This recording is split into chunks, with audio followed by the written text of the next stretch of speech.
और अब बात दिल्ली में बेकाबू हो रहे कोरोना की कर लेते हैं। दिल्ली में पिछले हफ्ते भर से ऐसा लग रहा है कि कोरोना का विस्फोट हो गया है। हालात यह है कि राजधानी दिल्ली कोरोना केस में मुंबई से आगे निकल गई है।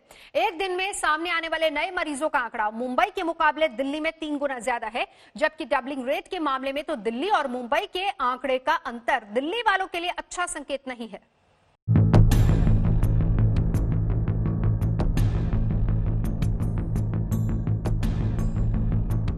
चीनी वायरस राजधानी पर अपना शिकंजा तेजी से कस रहा है। दिल्ली में संक्रमण तेजी से फैल रहा है और दिल्ली कोरोना से बेहाल मुंबई को पीछे छोड़ चुकी है। पिछले 24 घंटों के आंकड़ों पर नजर डालें तो दिल्ली में पिछले 24 घंटे में 3,788 नए मरीज सामने आए हैं, जबकि मुंबई में 24 घंटों में सामने आने वाले मरीजों की संख्या है 1,118। दिल्ली में संक्रमितों का आंकड़ा 70,000 के पार पहुंच गया है, जबकि मुंबई में कोरोना के कुल केस 69,528 हैं। वायरस से होने वाली मौतों की बात करें तो 24 घंटे में दिल्ली में 64 मरीजों की जान गई है। वहीं मुंबई में 24 घंटे में मरने वालों की संख्या 38 पर आ गई है। आंकड़े बता रहे हैं कि मुंबई में कोरोना का शिकंजा कुछ ढीला हुआ है, तो वहीं दिल्ली पर वायरस ताबड़तोड़ वार कर रहा है। दिल्ली और मुंबई में 24 घंटे में सामने आने वाले मरीजों की संख्या में 3 गुना से ज्यादा का फर्क है। एक दिन में होने वाली मौतों के मामले में भी दिल्ली मुंबई से आगे निकल गई है। कुल मरीजों का आंकड़ा भी मुंबई को पीछे छोड़ गया है। बीएमसी के मुताबिक मुंबई में डबलिंग रेट 39 दिन है, तो वहीं दिल्ली में करीब 14 दिनों में मरीजों की संख्या दोगुना हो रही है। मुंबई में कोरोना के एक्टिव केस 28,548 हैं, जबकि दिल्ली में 26,588, यानी यहां भी दिल्ली मुंबई से ज्यादा पीछे नहीं है। दिल्ली सरकार हालात से निपटने की तैयारियों में जुटी है। मुख्यमंत्री अरविंद केजरीवाल ने एलएनजेपी हॉस्पिटल के सामने एक बैंक्वेट हॉल का दौरा किया। इस बैंक्वेट हॉल में 100 बेड का कोविड सेंटर तैयार किया गया है। सीएम ने ऐलान किया है कि दिल्ली के सभी बैंक्वेट हॉल कोरोना सेंटर में तब्दील किए जाएंगे और हर बेड पर ऑक्सीजन का इंतजाम होगा। छतरपुर के राधा स्वामी ब्यास में 10,000 बेड का विशाल कोविड केयर सेंटर बनकर तैयार हो चुका है। इसके संचालन का जिम्मा आईटीबीपी को सौंपा गया है। आर्मी के डॉक्टर और नर्स यहां मरीजों की देखभाल करेंगे। ये कोविड केयर सेंटर 26 जून को शुरू हो जाएगा। होम आइसोलेशन पर एलजी और केंद्र सरकार के बीच तकरार जारी है। सरकार ने आदेश निकाले हैं कि अगर कोई कोरोना पॉजिटिव होगा तो उसको डॉक्टर उसके घर नहीं जाएगा, उसको कोविड सेंटर में आके लाइन में लगना पड़ेगा। अब 103 बुखार वाला आदमी, 102 बुखार वाला आदमी, उसको लाइन में क्यों खड़े कर रहे हो? ये कहाँ की व्यवस्था है? तो हमारा निवेदन है केंद्र सरकार से, हम लोग मिलके काम कर रहे हैं कि सिस्टम केंद्र सरकार और दिल्ली सरकार और सारी संस्थाएं सब मिलके काम कर रहे हैं। केंद्र सरकार से निवेदन है, उन्होंने जिस भी कारण से निकाला ऑर्डर, हो सकता है कुछ गलतफहमी रही होंगी, अब उस ऑर्डर को वापस लें। दिल्ली सरकार पहले ही 31 जुलाई तक कोरोना मरीजों की संख्या करीब 5.5 लाख तक पहुंचने की आशंका जता चुकी है। हालांकि मुख्यमंत्री अरविंद केजरीवाल हालात से निपटने के लिए तैयार है। बेड की संख्या मरीजों से ज्यादा और आने वाले वक्त में रैपिड टेस्टिंग के जरिए हर एक संक्रमित तक पहुंचकर उसका इलाज किया जाएगा। अंकित यादव और जितेंद्र बहादुर सिंह के साथ आज तक ब्यूरो। तो एक तरफ दिल्ली में कोरोना की चाल बेकाबू हो रही है, दूसरी तरफ दिल्ली के नेता जबानी जंग में जुटे हुए हैं। दिल्ली सरकार केंद्र के बनाए क्वारंटीन नियमों पर आपत्ति जता रही है, तो बीजेपी नेता कह रहे हैं कि कोरोना के मोर्चे पर केजरीवाल सरकार फेल हो चुकी है। जब दिल्ली में देखें तो 2 मॉडल हैं। ओवरऑल कोरोना पे 2 मॉडल सामने आ रहे हैं। एक तो ये अमित शाह जी वाला मॉडल है कि जिसमें हर आदमी को पॉजिटिव पाए जाने पे Covid care centre, quarantine centre जाना जरूरी है। कोई भी हो, पॉजिटिव पाए जाने पे तुरंत उसको क्वारंटीन सेंटर लेके जाना पड़ेगा, चाहे बस में बिठा के ले जाना पड़े। दूसरा अरविंद केजरीवाल जी वाला मॉडल है कि उसको अगर कोविड पाया जाता है, कोविड पॉजिटिव पाया जाता है, तो मेडिकल की टीम उसके घर पे आएगी, चेकअप करेगी। अगर हॉस्पिटल जाना है तो हॉस्पिटल भेजेगी, अगर घर पे ही रहना है तो घर पे रहने के लिए दिशा निर्देश देगी, और अगर उसके घर में व्यवस्था नहीं है तो उसको क्वारंटीन सेंटर भेजने के लिए कहेगी। तो ये तो संघ ही बनाना चाहते थे दिल्ली को, ये तो दिल्ली को स्वर्ग बनाना चाहते थे। तो ये घर घर जाकर इंफ्रास्ट्रक्चर है इनके पास, पैसे को तो ऐड में लगा रहे हैं आप कहां से घर घर जाकर लोगों की चेकिंग करा देंगे? या दिल्ली के लोगों को गुमराह करने के लिए ये भी तुम एक राजनीति कर रहे हो आपस में, तुम ऐसी भाषा बोलो मैं ऐसी भाषा बोलूंगा। तो इनका करेक्टर सामने आ गया, ये एक्सपोज हो गए। अब तो इनको राइट टू रिकॉल में जाना चाहिए। केजरीवाल के अंदर अगर मानवता है, गैरत है, तो केजरीवाल बोला करते थे कोई सरकार फेल हो जाए तो राइट टू रिकॉल की व्यवस्था होनी चाहिए देश के अंदर। तो केजरीवाल साहब आपका क्या कहना है इसमें? मनीष सिसोदिया आपका क्या कहना है? अब राइट टू रिकॉल में जाना चाहिए नहीं जाना चाहिए लोगों को? जी और अब देखिए दिल्ली के अलग अलग इलाकों से कोरोना पर हमारे संवाददाताओं की ये ग्राउंड रिपोर्ट। कोरोना संक्रमण के कारण पिछले 3 महीने से बंद पड़ी देश के सबसे बड़े अस्पताल एम्स की ओपीडी सेवा आज से शुरू हो गई।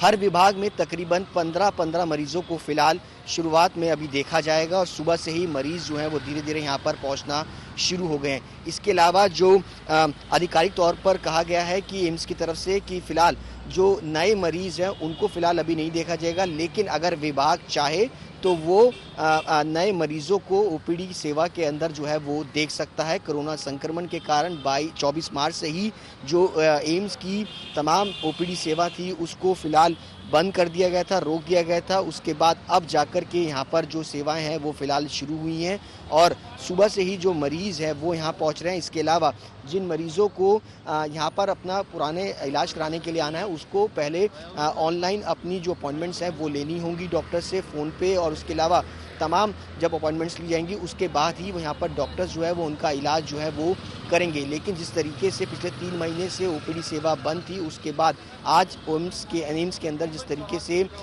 सुबह अगर कहा जाए ओपीडी सेवा शुरू हुई है, उससे लोग काफ़ी ज़्यादा खुश हैं कि उनका इलाज जो है वो एम्स के अंदर अब फिलहाल हो पाएगा। कैमरा पर्सन लोकदास के साथ सुशांत मेहरा, दिल्ली आज तक। देश के संभवतः सबसे बड़े कोविड केयर सेंटर यानी दक्षिण दिल्ली के इस राधा स्वामी सत्संग केंद्र में 10,000 मरीजों के एक साथ रहने, खाने, पीने और इलाज का इंतजाम किया गया है। इसमें फिलहाल पहले चरण में 2,500 बिस्तरों के साथ शुरुआत की जा रही है। गुरुवार से यानी 26 जून से इसकी शुरुआत हो रही है। राधा स्वामी सत्संग व्यास प्रबंधन ने यहाँ की जमीन और इंफ्रास्ट्रक्चर मुहैया कराए हैं, जबकि इसमें लॉजिस्टिक्स यानी इको फ्रेंडली बिस्तर और सारा इंतजाम दिल्ली सरकार और केंद्र सरकार के साझा प्रयास से किया जा रहा है। नोडल एजेंसी यहाँ पर आईटीबीपी को बनाया गया है। आईटीबीपी के डॉक्टर, सेना के डॉक्टर, चिकित्सक, नर्सेज और सफाई कर्मी, सुरक्षा कर्मी, यहाँ पर स्वास्थ्य कर्मी यहाँ पर रहेंगे। इसके साथ ही राधा स्वामी सत्संग केंद्र के 600 से ज़्यादा वॉलंटियर्स की टीम अलग अलग शिफ्टों के लिए तैयार की गई है। यानी हर शिफ्ट में 600 से ज़्यादा लोग यहाँ पर भोजन बनाने, भोजन सप्लाई करने के लिए तैनात किए गए हैं। सुरक्षा के लिए, आईटीबीपी की सुरक्षा के लिए और पूरे इलाके की सुरक्षा के लिए दिल्ली पुलिस तैनात है। यहाँ पीछे एम्बुलेंसेज की पूरी कतार लगी है, यानी किसी भी मरीज को यहाँ लाने ले जाने के लिए एम्बुलेंस की जरूरत पड़े वो सारी चीज़ें तैयार हैं। कुल मिलाकर 12.5 लाख स्क्वायर मीटर इसमें ये पूरा एरिया है, जिसमें 2 शेड बने हुए हैं, जहाँ पर दिल्ली सरकार ये चाहती है कि पूरे इलाके को जहाँ मरीज रखे जाएं वहाँ पर एसी लगाया जाए और हर एक बिस्तर पर ऑक्सीजन की सुविधा दी जाए। केंद्र सरकार और दिल्ली सरकार को मिलकर यहाँ का काम करना है। जाहिर है कि ऐसे में हमारी और आपकी लड़ाई इतनी जल्दी खत्म होने वाली नहीं है। इस लड़ाई में जीतना तो हमें है, लेकिन उसके लिए हमें पूरे डेडिकेशन के साथ लड़ना पड़ेगा। कई मामलों में दिल्ली मुंबई से आगे निकलने को तैयार है, लेकिन ये गौरव की बात नहीं। इसमें हम सारे लोग अगर मिलकर इस लड़ाई को लड़ेंगे तो जीतना कोई मुश्किल नहीं है। ज़रूरी है कि यहाँ सारे लोग अपने अपने ईगो को भूलकर सिर्फ और सिर्फ इस कोविड को नेस्तनाबूद करने में जुट जाएं, तो कोई ताज्जुब नहीं कि जीत हमारी ही होगी। कैमरामैन विनोद शिकारपुरी के साथ संजय शर्मा, दिल्ली आज तक। इस वक्त मैं एलएनजेपी के बिल्कुल सामने मौजूद हूँ। दरअसल यहाँ पर एक ट्रीटमेंट सेंटर दिल्ली सरकार की तरफ से बनाया गया है। साथ में जो डॉक्टर्स फॉर वील जो एसोसिएशन है उनका सहयोग है। यहाँ पर जो फैसिलिटी दी गई है, यानी कि जो पेशेंट्स जिनका ऑक्सीजन लेवल कम होगा उनको यहाँ पर ट्रीट किया जाएगा। और बाकायदा आप देखिए यहाँ पर तमाम ऑक्सीजन सिलेंडर्स साइड में रखे हैं। यहाँ पर भी जो ऑक्सीजन मशीन बोलते हैं, नेबुलाइजर इसमें यूज़ होता है, ऑक्सीजन सिलेंडर की तरह काम करती है। तो ये तमाम फैसिलिटी यहाँ पर है। साथ साथ पेशेंट बोर ना हो, यानी कि उसको ऐसा ना लगे कि वो एक हॉस्पिटल में एडमिट हो गया। रिक्रिएशन फैसिलिटी भी दे रखी है। सामने आप मेरे देखिए उस साइड पर आप देखिए वहाँ पर एलईडीज लगाई हुई है, यानी जो पेशेंट है वो यहाँ पर टीवी भी देख सकता है। और सबसे बड़ी बात यह कि जो पेशेंट जिनका ऑक्सीजन लेवल कम होता है, जिनको सांस लेने में दिक्कत होती है, उन पेशेंट से यहाँ पर ट्रीटमेंट होगा। ये आइसोलेशन सेंटर से बिल्कुल डिफरेंट है। जैसा कि आइसोलेशन सेंटर में कई पेशेंट्स को रखा जाता है अलग अलग कैटेगरीज के, लेकिन ये फुली सेंट्रलाइज एसी है और यहाँ पर ट्रीटमेंट आने वाले दिनों में शुरू होगा। तो एक अच्छी पहल है दिल्ली सरकार की तरफ से और डॉक्टर्स फॉर यूथ एसोसिएशन है, जिससे कि कहा जा सकता है कि यहाँ पर आने वाले दिनों में जो पेशेंट है उनको ट्रीट किया जाएगा।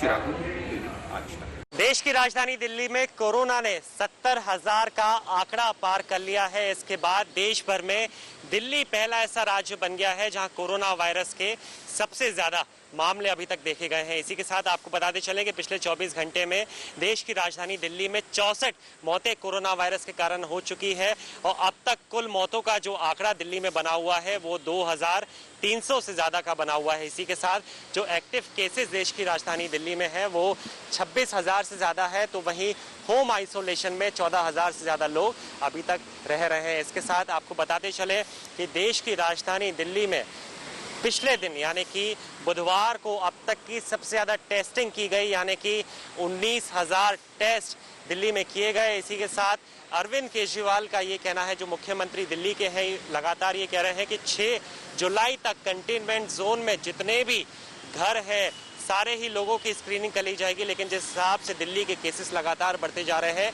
ऐसे में लोगों को अब डर बना हुआ है कि कहीं ये ग्लोबल हॉटस्पॉट ना बन के पूरी दुनिया भर में उभरे। कैमरा पर्सन सत्यरंजन के साथ निखिल लखवानी, दिल्ली, आज तक। राजधानी में कोरोना के मामले मुंबई से भी ज्यादा हो गए हैं। दिल्ली में 70,000 से ज्यादा कोरोना मरीजों की संख्या हो चुकी है। ऐसे में तमाम जगहों पे टेस्टिंग करवाई जा रही है। इस समय हम दिल्ली के प्रताप नगर इलाके में मौजूद है और यहाँ पर भी एक स्कूल में फिलहाल टेस्टिंग चल रही है। आप देख सकते हैं किस तरीके से तमाम लोग जो हैं वो यहाँ पर आ रहे हैं, इनकी टेस्टिंग की जा रही है। ये पता लगाया जा रहा है कि उन्हें सिम्टम था या नहीं था। उसके बाद बाकायदा उनकी यहाँ पर फिलहाल टेस्टिंग चल रही है। चूंकि प्रताप नगर इलाके की बात करें तो यहाँ पर 9 से लेकर 19 गलियों को सील किया गया है। चूंकि कई सारे कोरोना के मामले सामने आए, इसके बाद इन तमाम गलियों को सील किया गया है। जाहिर सी बात है, जिस तरीके से दिल्ली में लगातार कोरोना के मामले बढ़ रहे हैं वो कहीं न कहीं चिंता का विषय बना हुआ है। सरकार की तरफ से तमाम कवायदे करने का दावा किया जा रहा है, तमाम नए नियम बनाए जा रहे हैं, लेकिन दिल्ली में कोरोना के मामले थमने का नाम नहीं ले रहे हैं। कैमरामैन अनिल जायसवाल के साथ अनुज मिश्रा, दिल्ली, आज तक। देश भर में कोरोना के मामले लगातार बढ़ते जा रहे हैं। इस वक्त जो फिगर है करीब 4,73,000 के आसपास पहुंच गई। वहीं अगर दिल्ली की बात करें यानी राजधानी की, तो राजधानी मुंबई से भी आगे निकल गई है। राजधानी में जो केसेज है वो 70,000 के आसपास है कोरोना की, जबकि मुंबई में 73,000 है। इसमें 24 घंटों की अगर आखिरी की बात करें दिल्ली और मुंबई की, तो उसमें भी एकदम उछाल देखने को मिला है। दिल्ली में जहाँ करीब 3700 केस सामने आए हैं, वहीं मुंबई में करीब 1100 केसेस थे। यानी साफ है कि काफी आगे निकल गई दिल्ली। और एक वक्त ऐसा था जब मुंबई के केसेस बहुत ज्यादा थे, यानी ऑलमोस्ट डबल थे दिल्ली से, लेकिन अब हालात बिल्कुल बदल गए। खुद उप मुख्यमंत्री ने भी कहा है कि अब जो केसेज हैं और बढ़ेंगे। वो तो ये प्रेडिक्ट कर रहा है कि करीब 5 लाख के आसपास केसेज हो जाएंगे जुलाई के अंत तक। यानी खतरा बहुत ज्यादा है, बहुत ज्यादा। ऐसे में एहतियात बरतने की जरूरत है। हालांकि होम क्वारंटाइन जो है वो सरकार ने उस पर बल दिया था और कहीं ना कहीं इसका एक तरह से कहा जाए काफ़ी रिकवरी भी हुई है, लेकिन कहीं ना कहीं ये भी साफ है कि काफ़ी लोगों को वायरस ने पकड़ा है, जिसकी वजह से वो लोग इसकी चपेट में आए। एहतियात बरतने की जरूरत है, मास्क लगाएं, बाहर जाएं, सोशल डिस्टेंसिंग, सैनिटाइजर का इस्तेमाल करें, बार बार हाथ धोएं।